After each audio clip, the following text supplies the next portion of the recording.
Aunque parezca difícil de creer, la tradición oral rabínica que conocemos hoy en día no muestra en lo absoluto la transparencia y pureza de la cultura hebrea transmitida inicialmente por los patriarcas a sus descendientes y practicada anteriormente por el antiguo reino de Israel.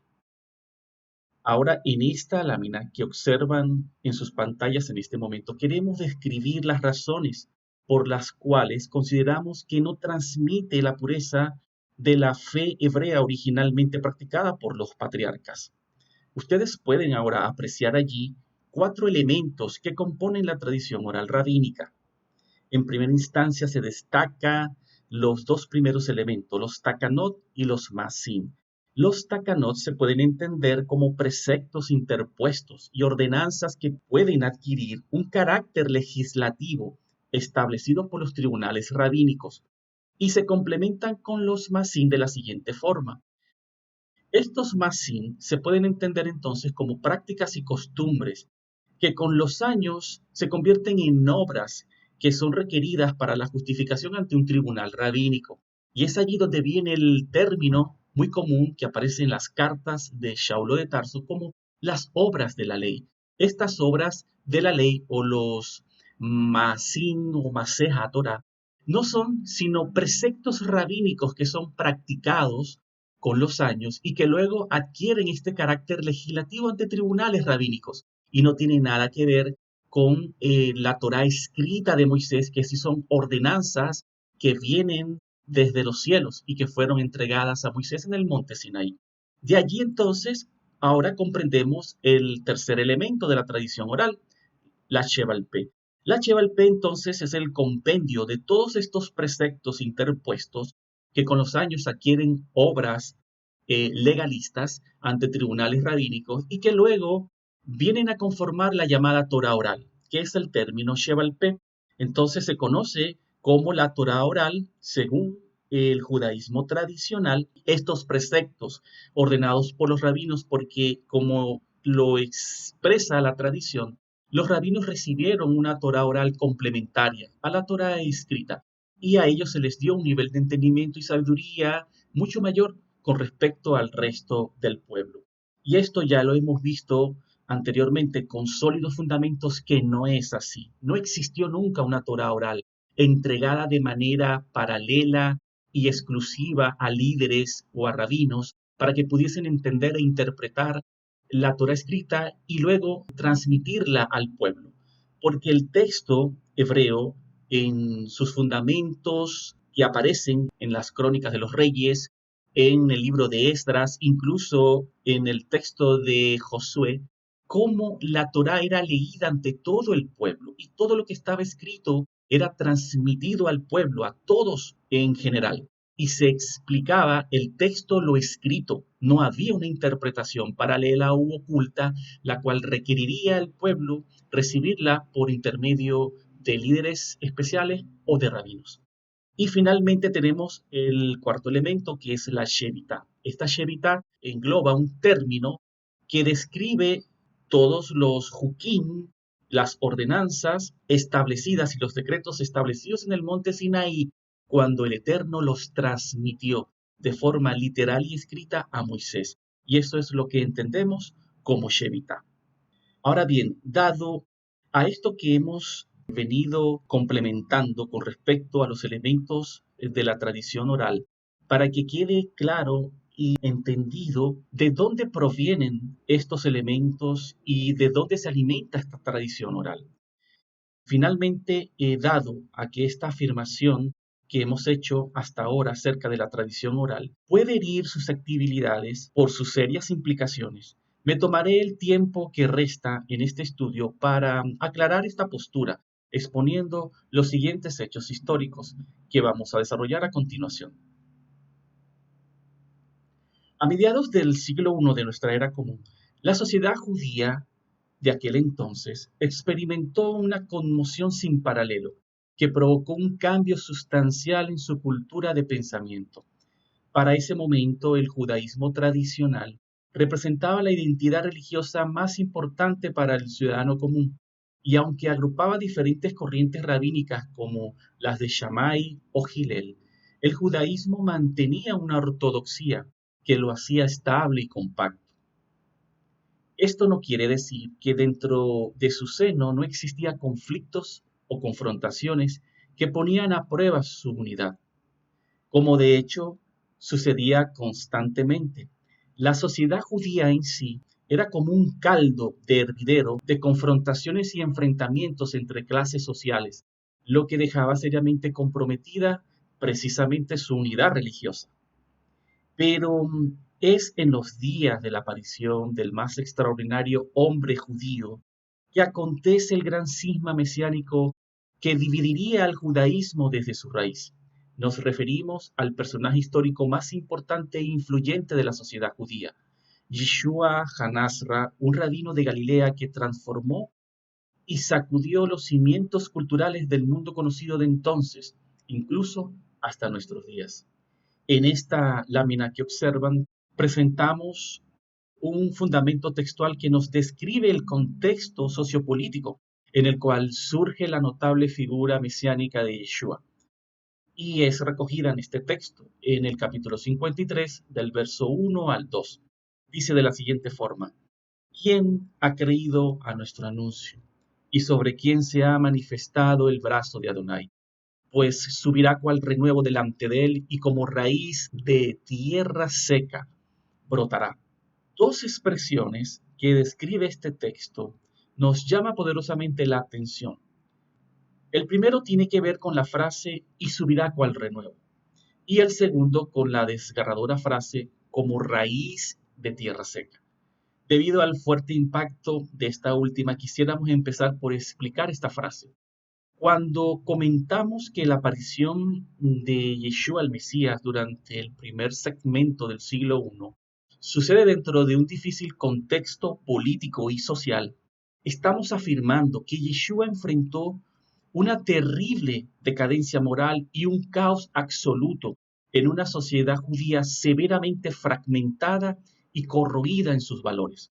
Es decir, que la nación judía que en los días de Esdras comenzó a florecer de nuevo, renaciendo su vivo celo por la Torá y la gloria del Eterno, una vez más había sucumbido a la inmoralidad de sus gobernantes y al abandono de la Torá del Altísimo, olvidándose de su alianza. Esta decadencia queremos describirla ahora y profundizarla en base al hecho de que esta sociedad judía predominaba para el año 157 antes de la era común con la llegada de la dinastía de los Ashmoneos, luego del término de la guerra de los Macabeos. La sociedad judía experimenta en estos días una fragmentación, como ya mencionamos, que originó diferentes castas sociales que rivalizaban entre ellas. Tales son los casos de los saduceos, los fariseos, los esenios y por último la aparición de los celotes con la llegada del dominio romano en la región de Judea y Samaria. Los saduceos representaban una orden sacerdotal corrupta impuesta por los asmoneos para mantener su estatus de poder y posteriormente conservada por los romanos por intereses comunes. Por otro lado, los fariseos, muy populares entre el pueblo, representaban en un sentido lo mejor de la sociedad judía por sus valores éticos y sus conocimientos acerca de la Torá de Moisés. Sin embargo, ellos comenzaron a perder respeto debido a la crisis de interpretación que se desató entre diversas escuelas rabínicas, quienes interpretaban la Torá a su propia conveniencia y peculio. En el caso de los esenios, se sabe muy poco de ellos. En los últimos descubrimientos realizados en la era moderna, se encontraron los textos del Mar Muerto cerca de Qumran en el año 1948. Y debido a este descubrimiento, se logró demostrar su presencia en la sociedad judía de entonces. Se les consideraba una secta muy austera, alejada de los grandes centros urbanos como Jerusalén, haciendo vida como una comunidad en el desierto. Incluso se ha sostenido que este grupo social de los esenios son realmente los Kohanim o sacerdotes originales, descendientes de Sadot, que fueron desterrados por los ashmoneos para darle lugar a los usurpadores saduceos. Todo lo que acabamos de ilustrar nos da la idea entonces de una sociedad muy polarizada y severamente corrupta, donde los valores de la Torá ya se habían evaporado, dejando a la nación judía como una tierra seca y árida, tal cual como lo anticipó la impresionante frase del texto de Isaías. Pero, ¿qué acerca ahora de la otra frase que destacábamos del texto de Isaías? El renuevo que subirá para florecer y reverdecer en tierra seca. Este esperado anuncio del renuevo aparecería en una época y periodo de difícil situación para la nación judía, aproximadamente entre los años 4 y 3 antes de la era común. La tierra de Israel vería el anhelado cumplimiento de esta maravillosa profecía con el nacimiento de Yeshua en una honorable sucá en los pastizales verdosos de Betlehem, o mejor conocida como Belén de Frata. Su nombre, antecedido por el ángel Gabriel a Miriam, confirmaría la naturaleza mesiánica de este inigualable ser que nacía, Yeshua Hanasra, quien salvaría a su pueblo de sus transgresiones y sería luz para los gentiles. Alrededor de la sobrenatural vida de Yeshua comenzó a consolidarse un movimiento único en su clase. Aunque en la época en la cual vivió Yeshua existían muchos movimientos liderados por rabinos prominentes, ninguno llegó a alcanzar la notoria influencia, expansión y propagación que sí alcanzó el movimiento judío mesiánico de los discípulos del Adón Yeshua, conocido para ese entonces como los Nazratín. Según el texto histórico de los Evangelios, las primeras comunidades de los discípulos creyentes en Yeshua el Mesías se originaron bajo las enseñanzas de su maestro y sus principales apóstoles. Este movimiento asume el nombre de Nazratín debido a la asociación que en la época hacían sus discípulos entre el origen geográfico del Adón Yeshua, es decir, en Nazra, cuando leemos en Hechos 22:8, la traducción aparece como Nazaret. Nazra es traducido como Nazaret. Y esta costumbre fue establecida por sus fervientes seguidores, por lo cual el movimiento que lideraban los discípulos del maestro comenzó a ser conocido como los Nazratín, aunque luego pasó a ser traducido, como ya mencionamos, en las versiones griegas de la Biblia como nazarenos. Eso lo podemos verificar en Hechos capítulo 24, verso 5. El origen de este nombre distintivo de las primeras comunidades tuvo lugar a mediados del siglo I de la era común, y el mismo estaba compuesto por observantes de la Torá de Moisés y los profetas. Se diferenciaban de los demás grupos dentro del judaísmo, en que básicamente permanecían firmes en la aceptación del Rabí Yeshua, oriundo de Nazra, como el Mesías anunciado por los profetas, y cuya manifestación era ya un hecho para ellos debido a la resurrección de su cuerpo luego de su muerte, al ser levantado por el Eterno del sepulcro, constituyéndolo como Mesías y Rey sobre todo Israel. Sin embargo, esta verdad marcó un momento decisivo para la historia del judaísmo. En vista de la notable división que el movimiento de los Nazratín causó en las diversas corrientes rabínicas que no reconocieron a Yeshua como el Mesías ungido de Adonai, a pesar de esta división dentro del judaísmo, el movimiento de los Nazratín comenzó a ganar muchos adeptos dentro del pueblo judío, donde inicialmente brotó, hasta expandirse hacia los gentiles en toda Asia Menor.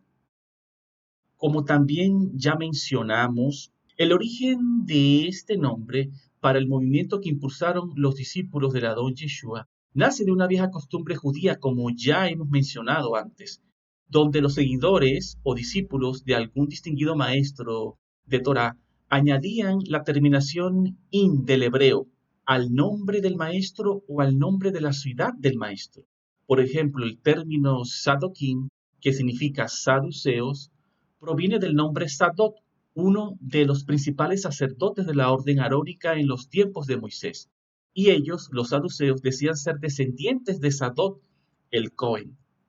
Por consiguiente, los seguidores de nuestro Adón y Yeshua aplicaron esta vieja costumbre y decidieron darle el nombre al movimiento de su rabino y maestro de acuerdo a la ciudad de su origen, razón por la cual El nombre de Nasra o al nombre de Nasra le agregan la terminación in para conformar finalmente el nombre del movimiento, los Nasratim.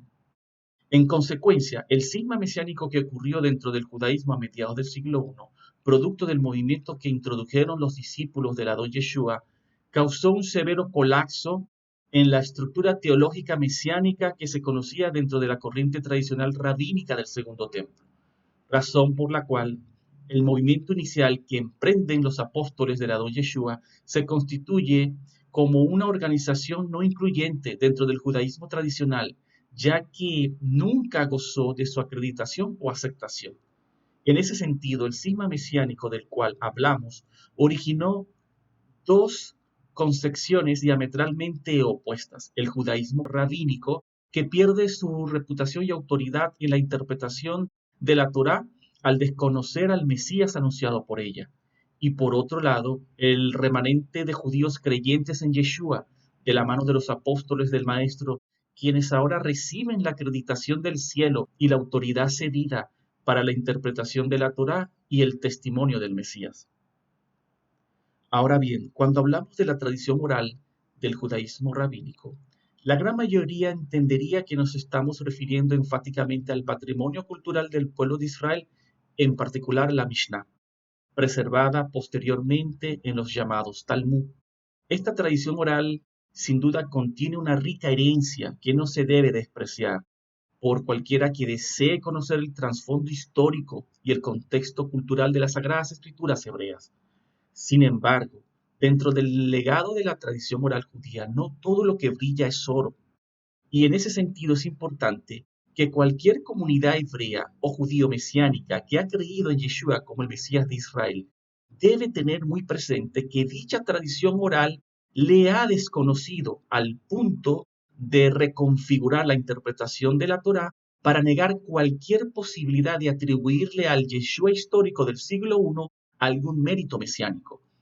Aunque nosotros no negamos la tradición oral judía, ni mucho menos prohibimos su consulta, sí hacemos hincapié en que la misma no posee ningún carácter normativo para las comunidades creyentes en Yeshua. Escritos como la Gemara, el Pirkei Avot y los Talmud de Jerusalén y Babilonia no poseen colinealidad teológica con los escritos del Brit Hadashah, a pesar de que en algunos aspectos culturales puedan complementarse por ser ambos literatura hebrea creada por diferentes autores judíos divididos por un cisma mesiánico dentro del judaísmo común. De manera curiosa, hacemos notar que tanto el Talmud de Jerusalén como el Talmud de Babilonia fueron posteriores al Brit Hadashah. Los escritos apostólicos hacen su primera aparición a mediados del siglo I con las primeras traducciones del Nuevo Testamento. Y por el contrario, aunque la tradición oral judía posee muchos siglos de antigüedad, solo pasó a ser escrita mucho después del Brit Hadashah, pasado el siglo I. Una de las razones de mayor peso que nos lleva a considerar la tradición oral rabínica como no regulativa es el hecho de que el mismo Adón Yeshua